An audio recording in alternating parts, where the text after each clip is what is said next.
Dios les bendiga en esta hora. Adoramos a nuestro Dios. Amén. Yo quiero invitarles para que juntos podamos tomar unos minutos, no mucho, quizá menos de 5, a lo mejor más de 5, para exaltar a nuestro Dios. Estamos viviendo una etapa, un tiempo donde el traer algo aquí frente de la cara nos impide abrir nuestra boca y adorar a Dios y alabarlo y exaltarlo como Él se merece. Y esta tarde vamos a hablar precisamente del gozo del Señor. A veces no entendemos o no vivimos el gozo del Señor porque no comprendemos lo que es Él en nuestras vidas y lo que nos da. Esta semana hemos vivido victoria y dolor. Quienes tienen información, les ha llegado información, saben que nuestro pastor salió de un cuadro de coma victorioso y ese es un motivo de gozo. Pero por otro lado, otro hombre que nos instruyó, que nos enseñó, otro pastor, partió con el Señor. Y humanamente podemos decir, es un motivo de dolor, pero también es un motivo de gozo, porque Él regresó a casa, regresó con el Padre Celestial. Y Él está gozando. Y nosotros debemos gozarnos aún en medio del dolor que sintamos en nuestro corazón, porque ya no le veremos aquí en la tierra. Pero en ambos casos debemos tener gozo. Amén. Yo le invito a que se ponga de pie un momento, por favor.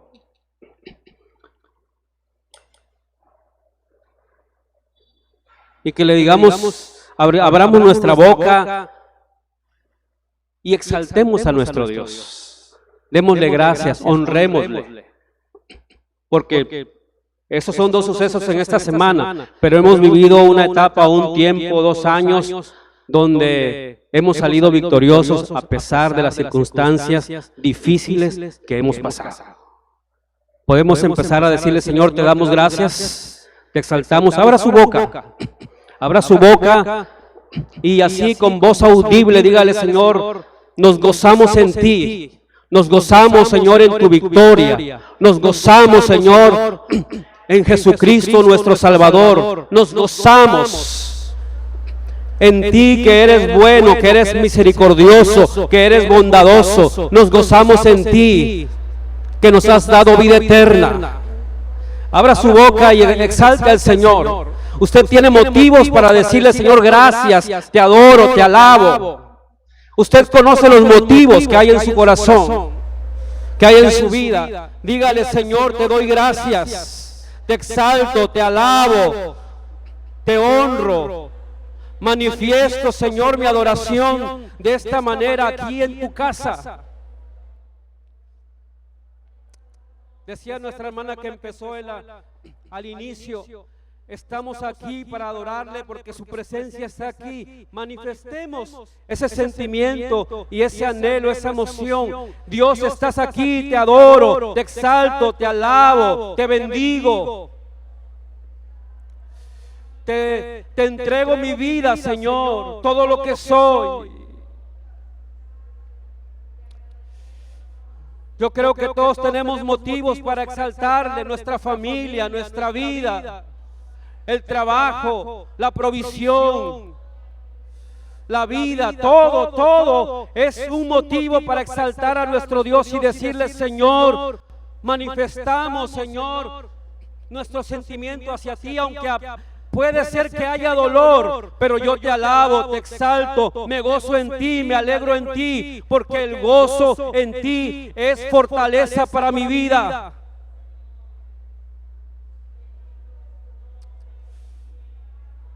Te alabo, Señor, te alabo. Te alabamos por nuestras familias, por nuestros hijos, por nuestras hijas. Te exaltamos, te alabamos, Señor, por la provisión diaria que tú nos das. Te alabamos, Señor, por aquellos que ya se han ido, porque están contigo, Señor, porque en tu plan, en tu perfecta voluntad, Señor, tú así lo determinaste. Te alabamos por los que se han quedado, por los que han vencido, Señor, la enfermedad, que han vencido la muerte, Señor, aquí en la tierra, Padre Santo. Te adoramos por eso, Señor. Porque tus promesas son reales. Porque tus promesas, Señor, son sí, sí, amén, Padre, para nosotros. Ofrézcale a Dios una ofrenda de palmas. Ofrézcale alabanza, como Él se merece, como Él se merece. Ofrézcale alabanza como Él se merece. Y con libertad vamos a decirle: Señor, tú eres bueno en gran manera, y te alabo de todo corazón, con toda mi vida, con todo lo que soy. Bendito es tu nombre, Señor. Gracias, Padre. Señor, ponemos en tus manos, Señor, también la palabra de esta tarde, Padre. Nuestro corazón, Señor, que está necesitado, Padre de la gloria, que tu palabra llegue hasta lo más profundo, Señor. Que nos ministre, que nos alimente, que nos llene, Señor, de ti, y que podamos nosotros, Señor, salir, Padre Santo, reconfortados. Aquí está mi vida, Señor, soy un vaso de barro que tú usas, que tú te dignas usar, Señor, para honra y gloria de tu nombre. Háblanos en esta tarde, te lo pedimos en el nombre de Jesús.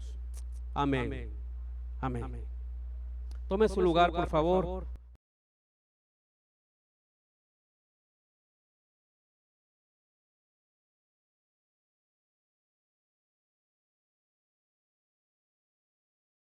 Un soneto que se llama A Cristo Crucificado. Ahorita lo voy a leer y a lo mejor se va a acordar que sí lo ha escuchado. Este soneto fue escrito allá por entre el siglo XVI y XVII. No tiene un autor, es anónimo, pero habla de un hombre, de una persona que desea alabar a Dios, adorarlo, entregarse a Él por lo que es Dios, no por lo que recibe de Dios. El soneto dice de la siguiente manera: no me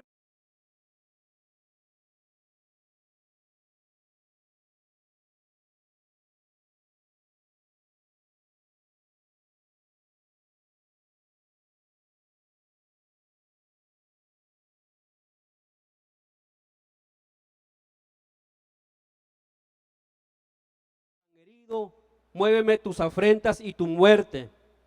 Muéveme, en fin, tu amor, y en tal manera que, aunque no hubiera cielo, yo te amara, y aunque no hubiera infierno, te temiera. No me tienes que dar porque te quiera, pues aunque lo que espero no esperara, lo mismo que te quiero, te quisiera. Así de incondicional como está diciéndolo esta persona, debe ser nuestro amor por Dios. Y nuestro compromiso de alabarle y adorarle en todo tiempo y en medio de cualquier circunstancia que estemos pasando. Alegrarnos o alegrarse cuando todas las cosas están bien es fácil, hermanos. Alabar a Dios cuando hay salud, cuando hay provisión y muchas cosas buenas, es lo más sencillo que podemos hacer o que puede hacer el ser humano. Hasta un no creyente puede hacerlo, darle gracias a Dios porque recibe algo. Pero gozarse en medio de la escasez, de la enfermedad, del dolor, de la angustia y de la necesidad, es un acto de fe y confianza completamente en Dios. Navegamos nosotros entre dos aguas.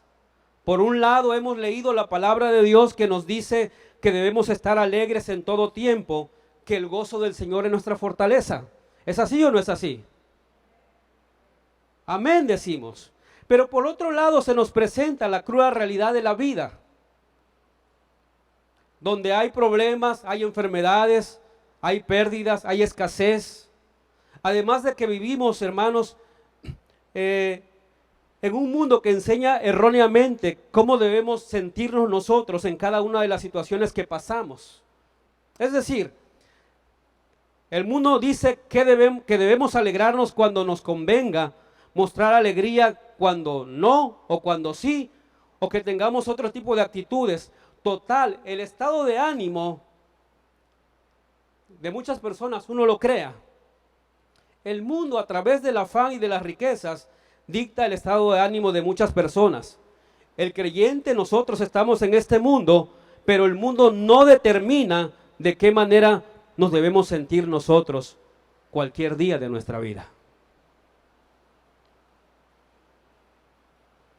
Por eso en esta tarde, hermanos, yo quiero ir a la palabra para que hablemos del verdadero gozo, o en este caso el resultado que viene de gozarnos en Dios.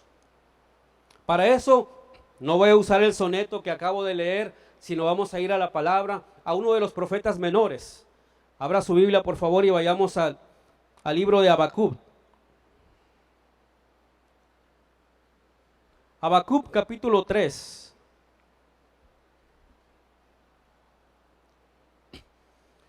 El soneto, le dije, fue escrito en el siglo XVI o XVII. Esa parte que vamos a leer fue escrita hace 1200 años antes del soneto, antes de que naciera Cristo.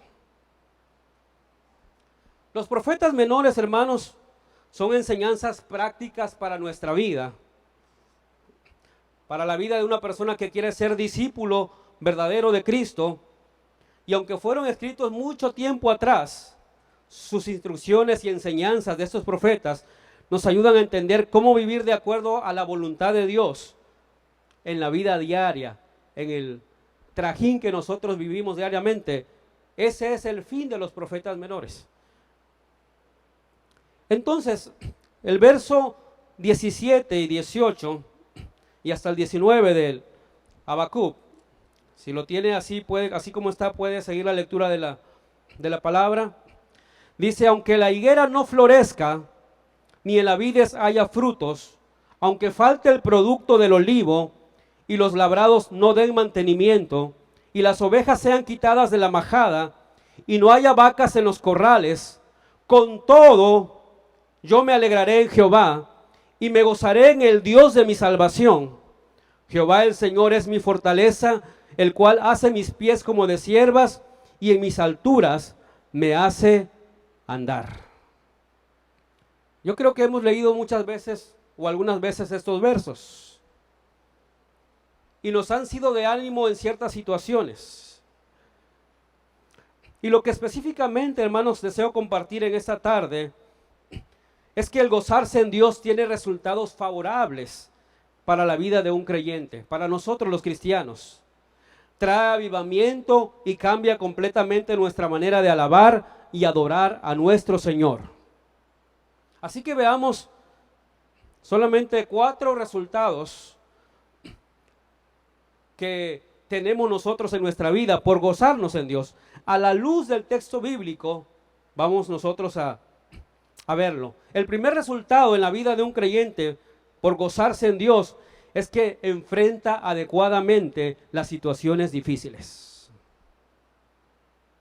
Vuelvo a repetir, cuando nos gozamos en Dios, podemos enfrentar adecuadamente las situaciones difíciles que nosotros pasemos. Dígale al que está a su lado: gózate en Dios y sé un vencedor. Nomás no se le pegue mucho, pero dígale: sé un vencedor.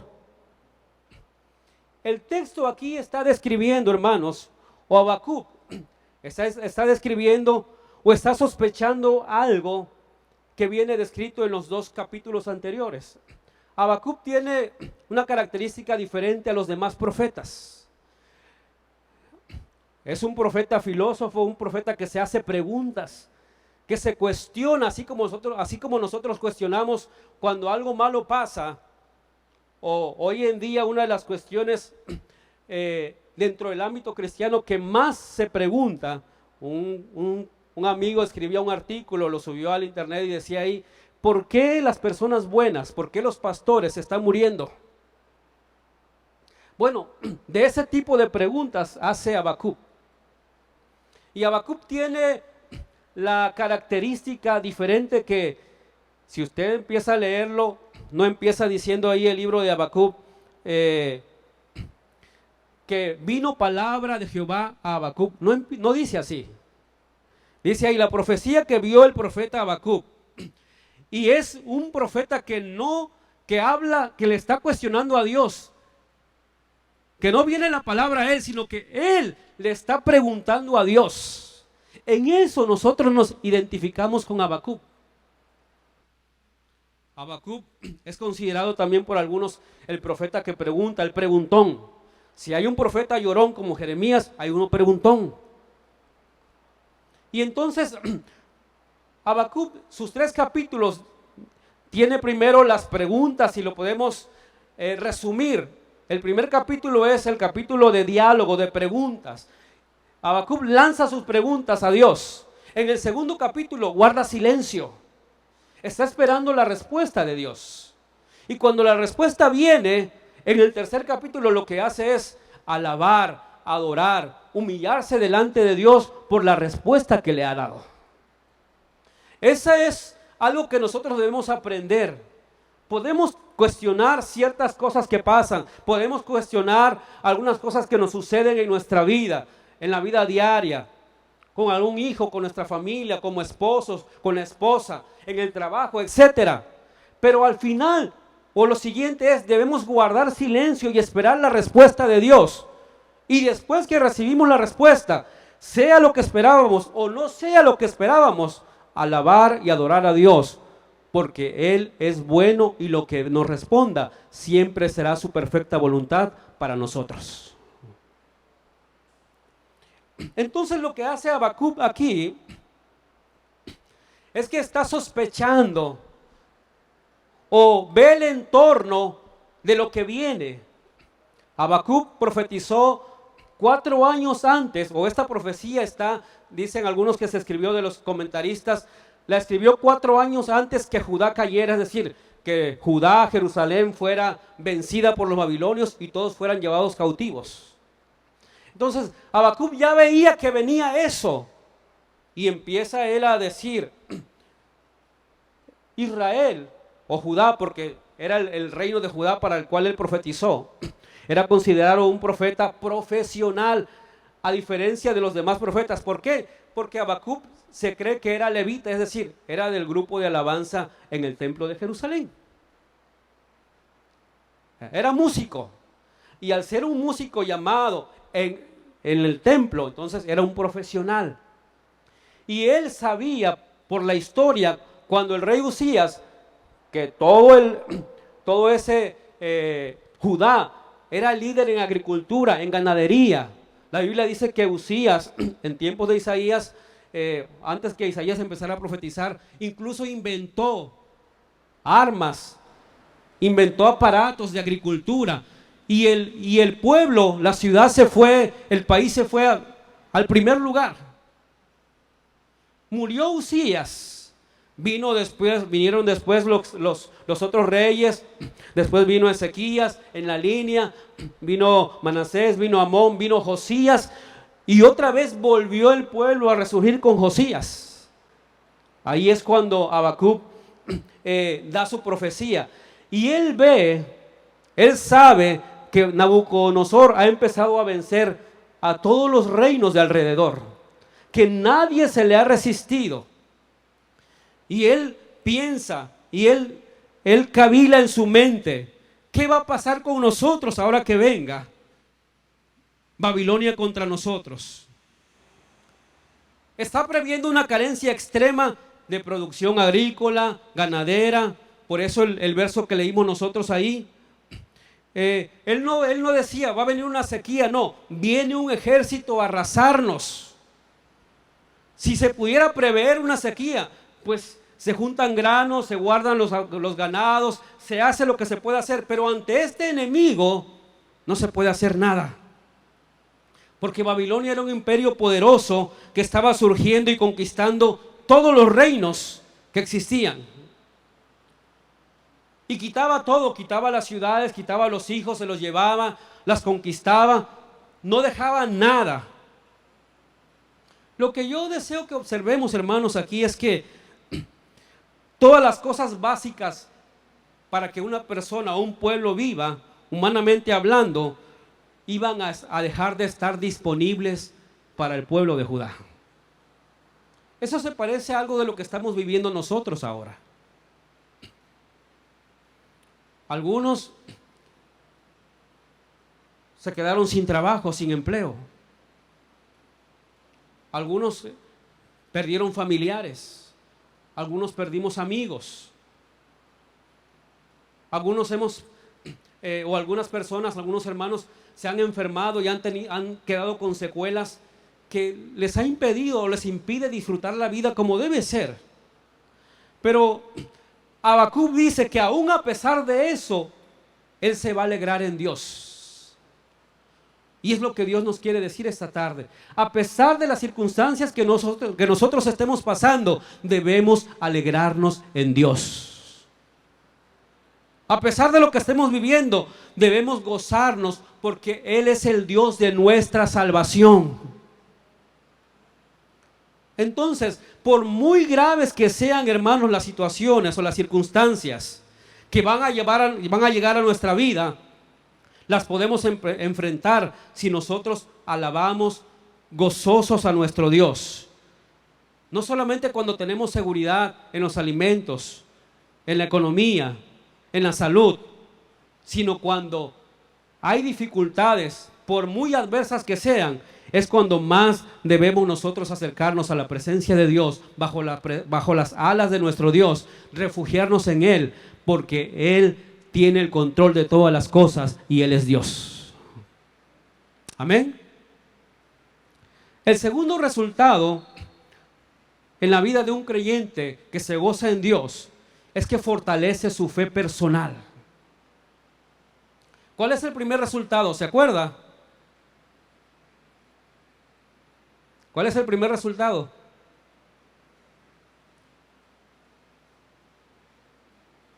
Que enfrenta adecuadamente las adversidades o los problemas o las circunstancias o las situaciones difíciles. El segundo resultado es que fortalece su fe personal. Precisamente, uno de los temas principales que Habacuc habla o destaca en su libro es precisamente el tema de la fe. Cuando leemos la historia de la Reforma, Martín Lutero dice la historia cristiana que él, siendo un sacerdote católico romano, buscaba, porque él decía, no podemos comprar la salvación. Y fue a Romanos y encontró que en Romanos decía que el justo por la fe vivirá. Para algunos comentaristas dice que Pablo se basó precisamente en Habacuc. Por tanto, el Habacuc es como un virrey, dice, o es el apóstol que vino a dar esa frase que Dios inspiró para que dijera que el justo por la fe debe vivir. Y es precisamente cuando pasamos situaciones difíciles y podemos gozarnos en Dios que nuestra fe es fortalecida. A pesar de que seamos justos, o a pesar de que podemos, hermanos, pecar y caer, nuestra fe puede crecer en Dios si nosotros regresamos a Él. O siendo justos o no justos, todos podemos pasar por situaciones difíciles, por circunstancias muy, muy fuertes. Es decir, se puede morir un familiar de un cristiano y se puede morir un familiar de un no cristiano. Ambos van a pasar por la misma pérdida, pero ambos van a reaccionar de diferente manera. El cristiano se va a acercar a Dios para que Él consuele, para que Él traiga paz, para que Él lo abrace. Y el no cristiano puede ser que reniegue de Dios, puede ser que diga que no cree en Dios, incluso que odia a Dios, pero el cristiano verá fortalecida su fe aún en la pérdida de un ser querido. Un ejemplo que nosotros tenemos, hermanos, de fe precisamente es el apóstol Pablo en el Nuevo Testamento. Pablo escribe a los filipenses y les dice: en gran manera me gocé en el Señor de que ya al fin habéis revivido vuestro cuidado de mí, de lo cual también estabais solícitos, pero os faltaba la oportunidad. Y entonces Pablo dice cómo vive un cristiano en diferentes circunstancias. Dice, no lo digo porque tenga escasez, pues he aprendido a contentarme, cualquiera que sea mi situación. Sé vivir humildemente y sé tener abundancia. En hambre, así para tener abundancia como para padecer necesidad. Todo lo puedo en Cristo, que Él me fortalece. Puede haber, hermanos, situaciones difíciles, muy difíciles, pero nuestra fe debe ser fortalecida cuando nos gozamos en Dios. La vida cristiana, hermanos, en resumen, es un caminar en fe. ¿Creemos que Dios nos ama? ¿Creemos que Dios nos ama, hermanos? Eso es por fe. Porque alguien puede decir, alguien que no conoce a Dios, pero si Dios tú no lo puedes ver, ¿cómo puedes decir que te ama? Porque lo siento. Porque siento recibo la provisión, recibo su mano, me sana, me protege. ¿Creemos que Dios envió a su Hijo a morir por nosotros? ¿Lo creemos, hermanos? Eso es por fe. Y cuando nosotros creemos que Él envió a su Hijo Jesucristo a morir por nosotros, recibimos el regalo de la salvación. Y eso lo creemos por fe. ¿Por qué? Porque es una experiencia única de cada uno. A cada uno de nosotros Dios nos rescató de diferente manera, pero la fe estuvo activa ahí de parte de nosotros. Y aún así la fe viene de Él. La puso para que nosotros creyéramos en Él. Creemos que Cristo obedeció, hermanos, fielmente hasta el fin por amor a nosotros, es decir, que se entregó por nosotros, lo creemos. Es por fe. Creemos que Él fue a la cruz del Calvario por nosotros, lo creemos por fe. Pablo lo dice de una manera muy bonita y dice, porque la fe viene por el oír, y el oír la palabra de Dios. ¿Creemos que Cristo resucitó de los muertos? ¿Lo creemos? Si lo creemos, hermanos, es para que dijéramos nosotros, amén, yo creo que Cristo resucitó. Eso lo creemos por fe. ¿Creemos que Cristo viene otra vez por nosotros? ¿Creemos en la segunda venida de Cristo? Lo creemos por fe y sucederá cuando Él venga por nosotros. Para más fácil, hermanos, nosotros tenemos un documento que se llama Declaración de Fe. Si usted lo ha leído, y abajito debe decir, esto creemos. Y esos 14 puntos que nosotros creemos, lo creemos por fe. Es decir, podemos nosotros, como el apóstol Pedro, ver a Cristo, y cuando Él nos dice, ven, y hay un vacío, si tenemos fe, podemos nosotros dar el paso, porque la fe es esa precisamente. Damos el paso y encontramos que podemos sostenernos, porque Él nos sostiene con su poder, porque tenemos fe en Él. ¿Lo cree? Él viene por nosotros, hermanos. Creemos que el Espíritu Santo mora en nosotros. ¿Lo creemos?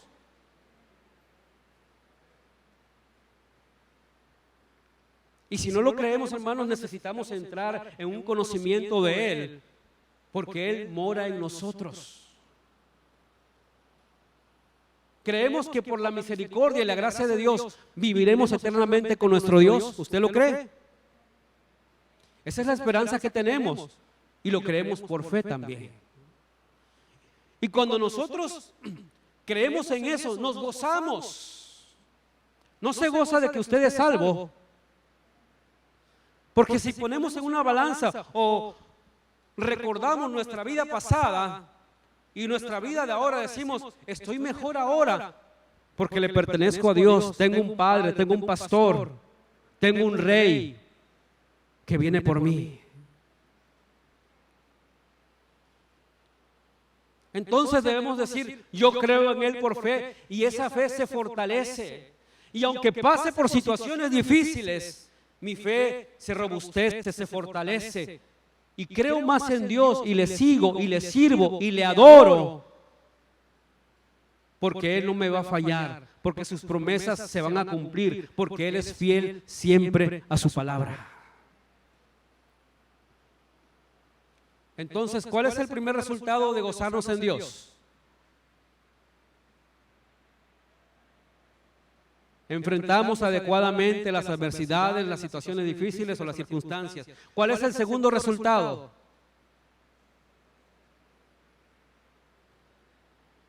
Nuestra fe crece. Nuestra fe debe de crecer. El tercer resultado en la vida de un creyente que se goza en Dios es que se convierte en un adorador. Nos convertimos en adoradores.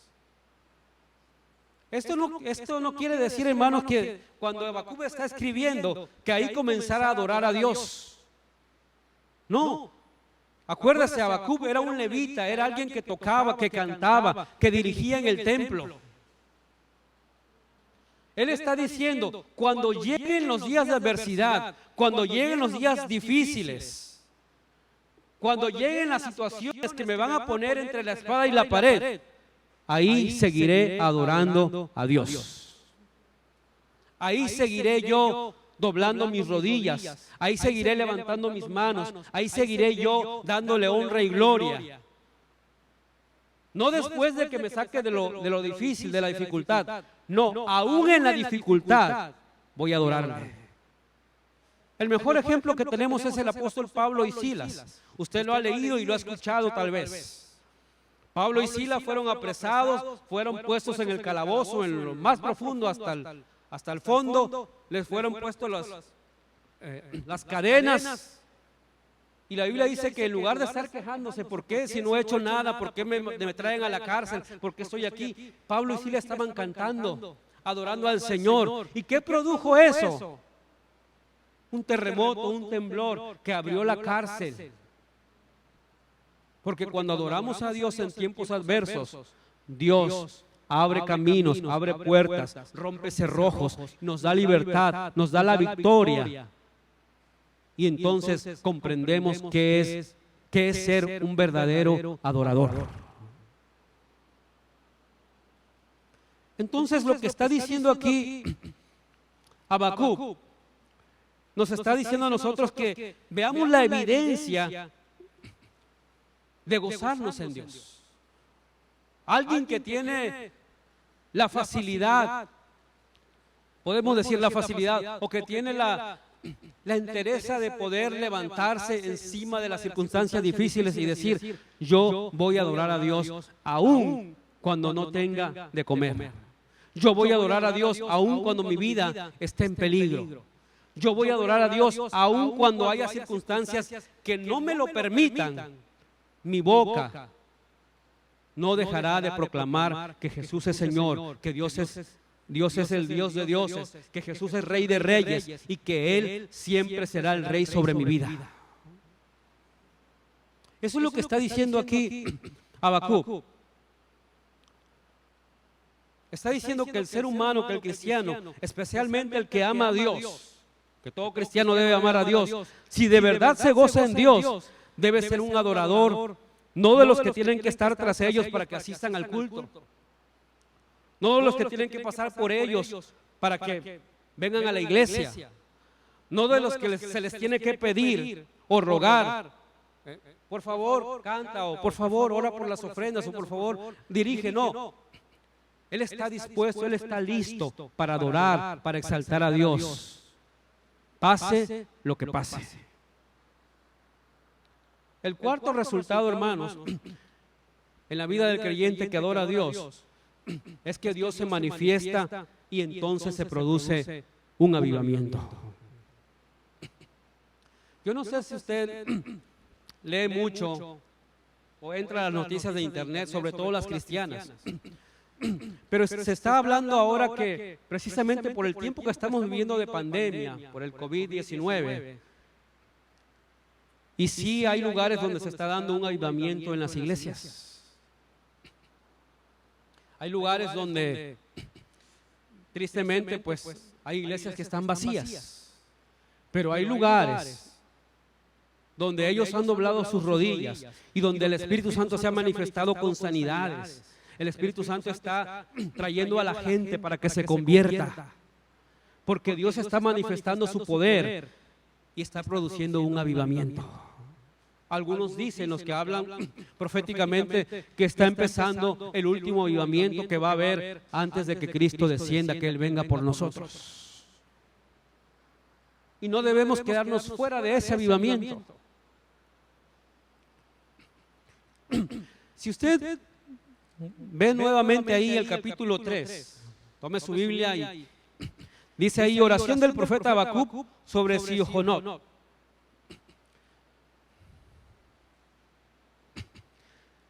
Siojonot es un término musical. En una versión griega o en el idioma griego, Siojonot significa o es el equivalente a una palabra que se traduce o se dice ditirambos o ditirambos. Lo que está diciendo aquí, como Habacuc es un levita, Habacuc es un músico, Siojonot es una especie de poesía o de canción de alabanza. Está diciéndole a los que van a tocar, esto que vamos aquí o esto, lo que sigue aquí, no es un canto tranquilo, no es una música tranquila, es una música de adoración que tiene altibajos. Cuando buscamos en el diccionario su equivalente a ditirambos en griego es una poesía que se hacía a los dioses, o más que nada al dios Baco. El dios Baco era el dios del vino para los griegos. Y ellos tenían una serie de melodías en nuestro lenguaje, cumbia, lo movido, salsa, no eran baladas. No, aquí Habacuc también está diciendo, cuando nosotros nos acerquemos a Dios como adoradores, y le está diciendo a los músicos, a los levitas, esta canción o este salmo lo vamos a entonar con toda la alabanza, porque vamos a adorar y a gozarnos en Dios. Porque a pesar de lo que he dicho anteriormente, que los babilonios vienen, que Babilonia viene a arrasar, que es como un águila, que es como una red que se lleva todos los peces, que viene arrasando la tierra, no nos va a hacer nada. Es decir, no tengo miedo, dice Habacuc. ¿Por qué? Porque Jehová es mi fortaleza. Porque aún con todo eso que estoy escuchando, aún con todas las noticias, aún con todo lo que ha hecho, con todo yo me alegraré en Jehová. Y entonces Dios se manifiesta como que cuando adoramos, cuando nos gozamos, primero como Salvador. Fíjese lo que dice después. Dice ahí, oración del profeta Habacuc sobre Siojonot. Oh Jehová, he oído tu palabra y temí. Oh Jehová, aviva tu obra en medio de los tiempos. Es decir, vuelve otra vez a ser el Salvador de nosotros. Y si usted lee, yo le dejo de tarea que lea en su casa los 3 capítulos, no son muchos, pero en el capítulo 3 si va verso por verso. Lo que está describiendo Habacuc ahí es cómo Dios ha salvado en la historia al pueblo de Israel. Empieza cuando dice ahí, Dios vendrá de Temán y el santo desde el monte de Parán. Está hablando de cuando Dios sacó de Egipto al pueblo de Israel. Lo sacó con poder. Las circunstancias del pueblo de Israel en Egipto era lo más atroz. Eran esclavos, eran torturados, eran golpeados, eran abusados. Y Dios en esas circunstancias, de esas circunstancias los sacó. ¿Y qué hicieron los israelitas o los hebreos inmediatamente después que los sacó? María agarró el pandero Y empezó a decir, cantaré al Señor por siempre. Su diestra es todo poder. Echó a la mar quienes nos perseguían, al jinete, al caballo. No quedó ninguno, los ahogó. Porque Dios se manifestó como Salvador. Y si sigue leyendo, habla también, dice ahí, de unos versos que se han vuelto canción. Su gloria cubrió los cielos, la tierra se llenó de su alabanza. El resplandor fue como la luz, rayos brillantes salían de su mano y allí estaba escondido su poder. Este verso lo podemos nosotros encontrar en los Salmos también, se encuentra en los Salmos. Los judíos tenían la característica de usar los rayos, las nubes negras, y de esas nubes negras salían rayos, salían truenos, para ejemplificar el poder, lo poderoso que es Dios. Por eso Habacuc lo usa. ¿Qué sigue diciendo ahí Habacuc? Dice ahí cuando el sol se detuvo, incluso hace alusión cuando Josué detiene el sol, hace alusión cuando Gedeón es salvado por Dios, lo usa Dios para salvar al pueblo de Israel. Es decir, va describiendo cómo se ha manifestado Dios en la historia del pueblo desde que lo sacó de Egipto. ¿Qué quiero decir con esto, hermanos? Que nosotros recordemos todo lo que ha hecho, lo que ha hecho Dios con nosotros desde que hemos venido a Él. La Biblia dice que nos escogió aún antes de la fundación del mundo. Es decir, podíamos haber estado borrachos, tirados, podíamos estar inmersos en el pecado, donde sea, pero ya estábamos en la mente de Dios y en su corazón. Y nos sacó del lodo cenagoso. ¿Qué ha hecho después? Nos ha provisto, nos ha dado una familia, tanto carnal como espiritual. Nos ha puesto entre algodones, nos ha provisto de su amor, nos ha provisto alimento, salud. Tenemos que recordar que Él nos sacó, nos salvó de donde estábamos. Él se manifestó como nuestro Salvador. Y Él sigue siendo nuestro Salvador. ¿Es así o no es así? Él también se manifiesta como protector. Yo al principio no dije qué significa el nombre de Habacuc, pero el nombre de Habacuc significa, para lo más cercano que algunos han llegado, es el que abraza o el abrazo del Señor. Eso lo que quiere decir es que aún en medio, Habacuc no ha llegado todavía, o no hemos llegado a los versos que leímos al inicio. Pero Habacuc, su nombre está implicando que a pesar de lo que vivamos nosotros, el abrazo del Señor llegará a nuestra vida. David lo dice en un salmo de una manera así: caerán 1000 a tu diestra y 10,000 de este lado, pero a ti no te tocará. ¿Por qué? Porque te está cubriendo el Dios Todopoderoso. Dios se manifiesta también como protector.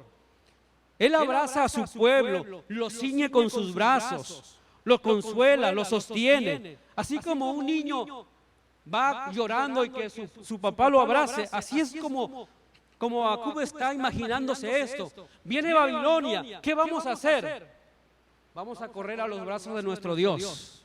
Por eso manifiesta por eso Él describe cómo se ha manifestado en la historia de Israel para salvarlos. Ha sido protector. Vamos a correr a Él y Él nos va a abrazar.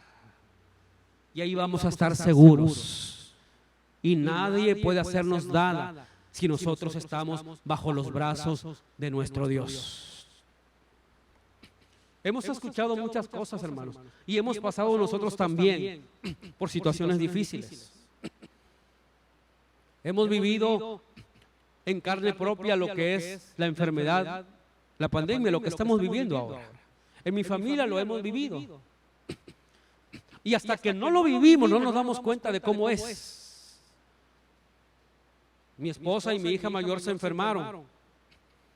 Yo confío en Dios, pero en mi mente está la preocupación de lo que leo, de lo que escucho, de lo que dicen. Fulanito le dio y se murió. Fulanito y acá y le pasó esto. Y la mente empieza a correr. La ardillita que tenemos aquí empieza a dar vueltas.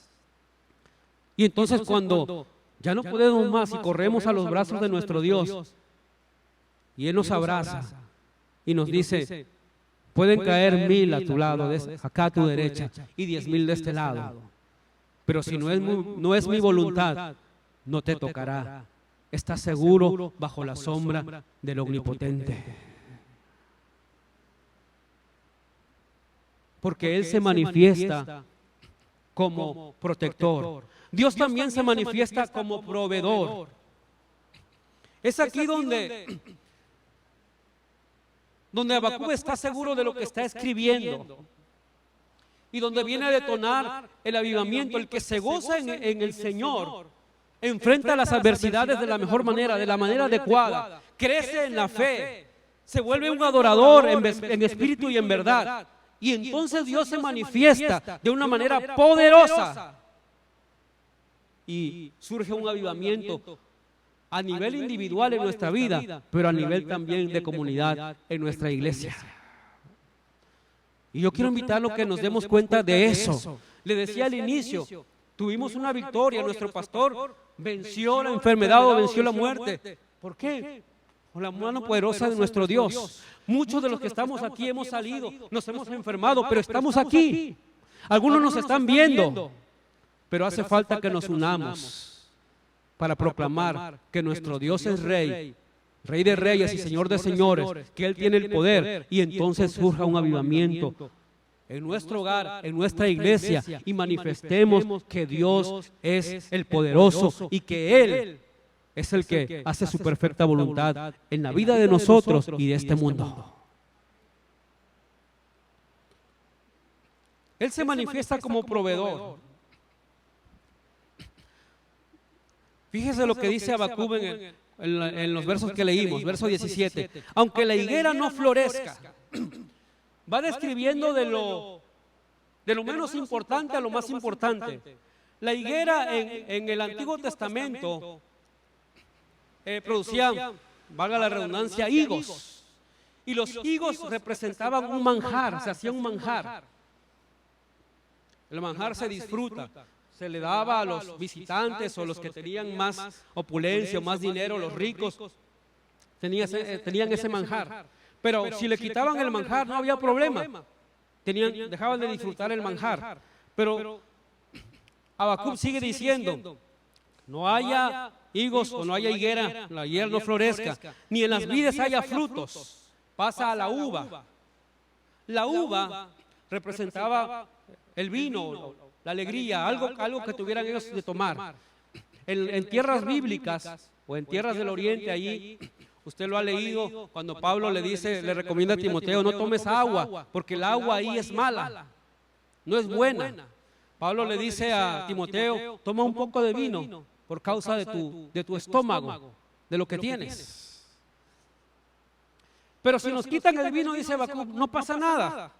Pero sigue diciendo, y aunque falte el producto del olivo, el olivo significaba aceite para ellos, significaba luz para las lámparas, o significaba aceite significaba salud, se utilizaba para limpiar, para hacer asepsia, para la salud. Si no hay salud, dice Habacuc, ok, no importa, Dios sigue proveyéndonos. Los labrados no den mantenimiento, es decir, lo que hacemos, nuestro trabajo, no nos den sustento. Está bien. Va quitando de lo menos importante a lo más importante. Las ovejas sean quitadas de la majada y no haya vacas en los corrales. Está diciendo, ahora los animales, los que producen leche, producen lana, hacen productos para que nosotros estemos bien. Si nos quitan todo eso también, ok, dice Habacuc, no hay problema. Ya mi queja que puse en el capítulo 1 y la respuesta que recibí en el capítulo 2 me hace ahora creer que aunque no tenga nada, con todo eso, yo me alegraré en Dios. ¿Por qué? Porque otra vez, si hace recuento de lo que Dios ha hecho con el pueblo de Israel, dice, podemos nosotros decir, bueno, ¿qué hizo Dios? Estaba en el desierto y sacó agua de la roca. Querían carne y les hizo llover codornices. Querían un alimento especial y les hizo llover maná. ¿Qué cosa entonces no puede proveernos Dios? Aún en estos tiempos que nosotros estamos pasando, aun cuando no tengamos nada, aun cuando no tenga trabajo, aun cuando esté enfermo, Dios es el Señor de señores. Dios es el proveedor y Él puede incluso sacar agua de la roca para nosotros. Entonces Dios se manifiesta como Salvador, como protector, como proveedor, y nos llama a avivarnos. Por eso Habacuc dice: oh Jehová, aviva tu obra en medio de los tiempos. ¿Cuáles tiempos? Los que estamos viviendo. Lo que se está manifestando, las situaciones. Ahí avívanos. ¿Y cómo empieza? A través de la oración. El avivamiento, hermanos, es necesario. ¿Por qué? Porque el pecado también va en ascenso. Porque en algunas partes, en algunas iglesias, hay decadencia. Usted escucha las noticias, cómo está avanzando el asunto de la ideología de género. Cómo iglesias, cómo obispos han cedido a situaciones que no están permitidas y que Dios no se agrada de ellas. El tiempo del avivamiento, hermanos, es ahora. En medio de este tiempo, nosotros debemos levantarnos y pedir que Dios avive, nos avive. Y los avivamientos se logran, hermanos, mediante la oración, pidiéndole a Dios que Él nos avive a nosotros y avive nuestra comunidad. Y Él se manifieste como Él sabe hacerlo en nuestras vidas. La oración de Habacuc nos muestra, hermanos, que el avivamiento es una obra de Dios. No es un logro del hombre, no es logro de nosotros. Hay cosas que nosotros tenemos que hacer, sí, como que clamar a Dios y suplicar que Él nos avive, que Él nos levante, que Él nos perdone, que Él nos limpie, que Él nos restaure, y Él lo va a hacer. Y al mismo tiempo, hermanos, esto debe ser una oración personal. Señor, avívame a mí para que yo venga a ti, te pida perdón, deje la flojera, deje mi falta de orar, deje la falta de espiritualidad, lo que sea. Y también aviva mi iglesia, porque necesitamos unirnos. Porque Él viene por nosotros, viene por una iglesia avivada, por una iglesia viva, por una iglesia que le adore, por una iglesia que manifieste su poder y diga: aunque yo no tenga provisión, yo sé que Él es mi provisión. Aunque yo no esté sano, yo sé que Él es mi sanidad. Y aunque parezca que todo está perdido, yo sé que Él es mi Salvador. Termino con esto, hermanos.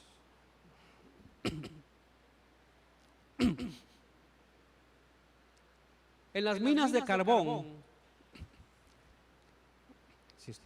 las minas de carbón tienen, a diferencia de otras minas, que no se saca el producto hacia la superficie, sino que se hacen túneles. Y sucede que, como el carbón desprende una sustancia, monóxido de carbono. Usted sabe que si usted se encierra en un lugar cuando hace frío, en el norte por ejemplo, que hace frío, las personas mueren porque si no tienen calefacción, prenden unas leñas, se encierran y el humo, que es el monóxido de carbono, se encierra y los asfixia y se mueren. Bueno, las minas de carbón tienen esa peculiaridad, que tienen dos peligros. Una, que se produzca el monóxido de carbono y asfixia a los mineros, o otra, que produzca metano, gas metano. Y el gas metano lo que hace es que explota. Entonces, en algunos países ha cobrado miles de vidas de mineros que trabajan en minas de carbón. Entonces, encontraron un método muy fácil, sin tecnología, para para saber si había peligro de los gases y entonces hacer algo y que no muriera la gente. Y el método fue muy fácil. Ellos lo que hicieron fue meter canarios, pajaritos en las minas. Si el canario está cantando, todo está bien. Los canarios, se sabe, lo que tienen es que son muy susceptibles al ambiente, al gas, a los gases. Si el canario está cantando, todos trabajan muy bien. Estamos felices, no pasa nada. Pero si el canario deja de cantar y lo van a ver, ¡pum!, y está ahí tirado, hay que salir corriendo. ¿Por qué? Porque puede haber una explosión o puede ser que la gente muera por asfixia. ¿Por qué quiero decir esto? ¿O por qué digo esto? Porque el gozo del cristiano es como ese canario. El gozo lo metemos en nosotros, Dios lo mete en nosotros. Y si estamos alabando a pesar de las pruebas, estamos bien. Me quedé sin trabajo, pero estoy cantando, Señor, yo sé que tú me vas a proveer. Tengo escasez económica, estoy cantando. Pero cuando dejo que los gases, ¿cuáles gases? Los pensamientos entren a mí. ¿Por qué Dios no me bendice? ¿Por qué Dios no me da un trabajo? Cuando empiezo a cuestionarlo, ya estoy a punto de morir. Cuando el gozo, cuando ese pajarito en mi alma ya se cayó, estoy en peligro de caer. El gozo, aunque en las vidas no haya fruto, como dice Habacuc, o aunque no haya fruto en las vidas, con todo eso yo alabaré, exaltaré a mi Señor. ¿Está conmigo? Dios quiere bendecirnos, hermanos.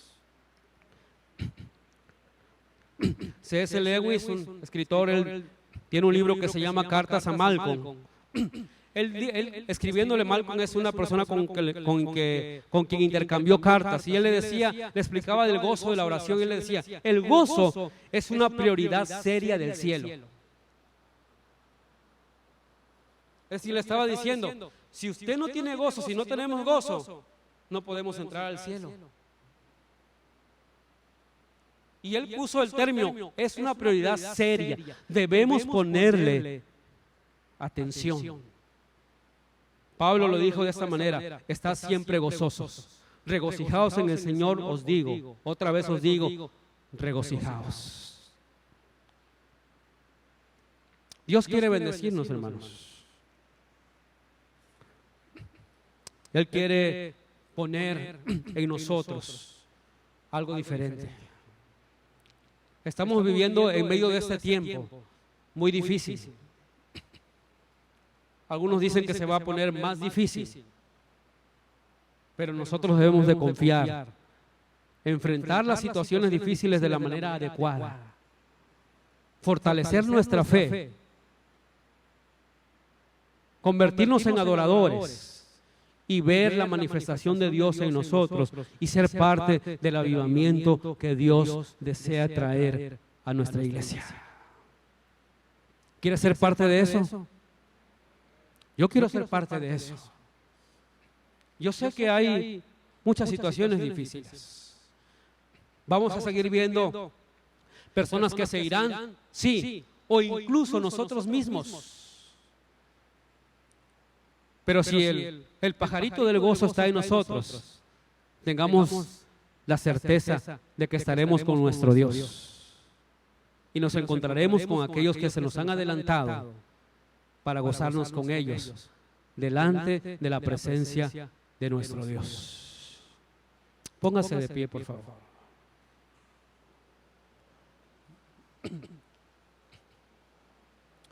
Y quiero invitarle a que alabemos a nuestro Dios como le invité al principio.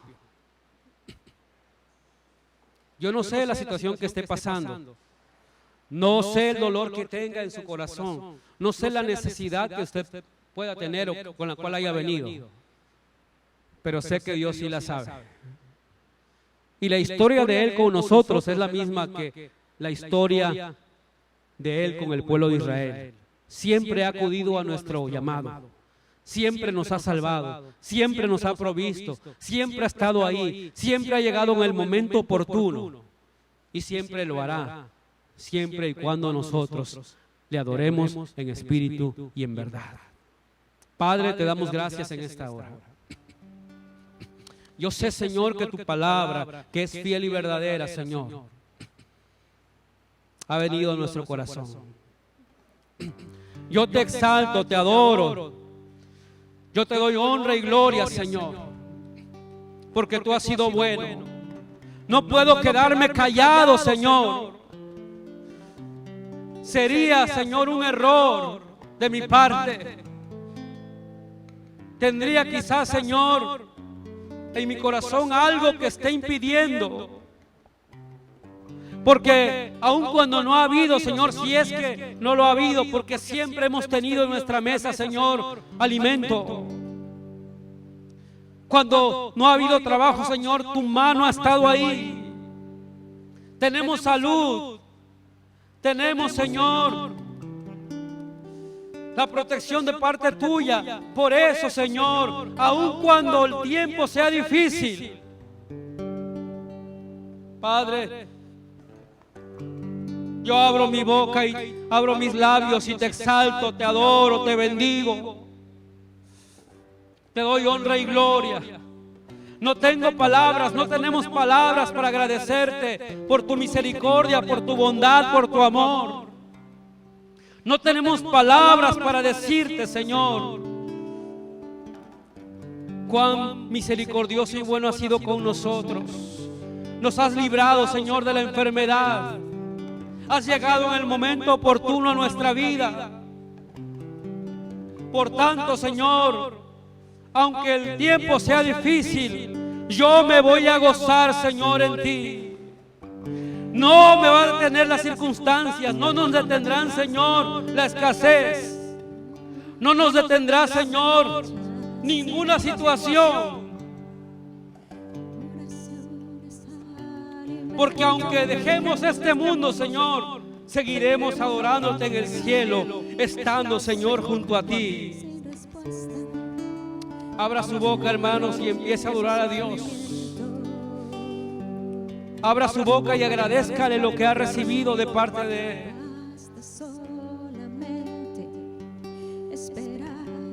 Ahora solo es adorarle aquí en su casa como comunidad. Porque hemos aprendido a adorarle también afuera, donde estemos. Adore a Dios, adore a Dios, adore a Dios.